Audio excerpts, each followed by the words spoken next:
waltz right into the nomination. Yeah. Let's talk about Ron Paul for a moment. Now, everybody's kind of poo-pooing Ron Paul, but the fact is, he came in number 3 in Iowa with a big chunk of the vote. He came in number 2 in New Hampshire, 24% of the vote. Clearly something, I mean, I went to some of the caucuses in Iowa and watched the excitement around this guy. There clearly are people, some new to the political scene, who are energized, not by this man. I mean, the fact is, the man, rhetorically and visibly, he's not exactly the most edifying. I mean, this isn't, Churchill walking on the scene. They're reacting to the message, what he's saying. What is the message here for the Republican Party and for this slate of candidates? What should they take from this Ron Paul insurgency? Well, what Ron Paul does have is authenticity. He is real.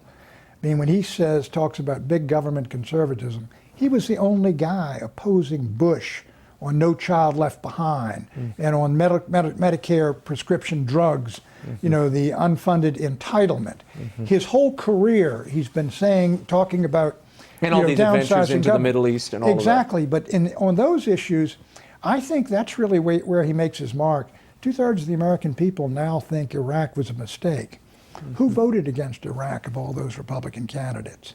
So when he speaks from experience, says, I voted this way.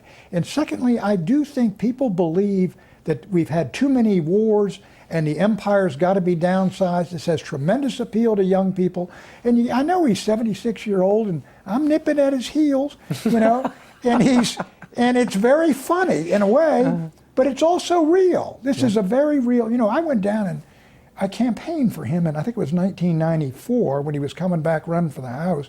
And I went to the Houston airport, as I recall, and we drove 3 hours into this place. And they had German clog dancers, some little German community that had come over the 19th century. And I got up and spoke, and we headed 3 hours back to the airport. But it was a wonderful, real middle America event. And, I've always liked him. I've always liked the guy, because I think he's just genuine. I think he's real. I think he's honest. He has his convictions. I don't agree with him. I'm not a libertarian on trade or on the cultural, on the social issues. I do think a community's got a right to establish what it believes to be true and have its faith represented in its schools and things like that. And I think he's much more libertarian on that than I am.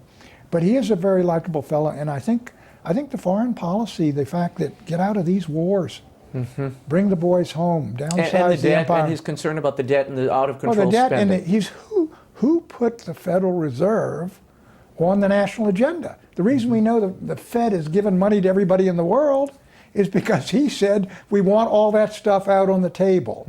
And so he had the courage of his convictions back there. And a lot of things he's done well. I mean, I think Ben Bernanke is someone who knows who Ron Paul is. Oh, I'll bet. I mean, and who else did it? Nobody.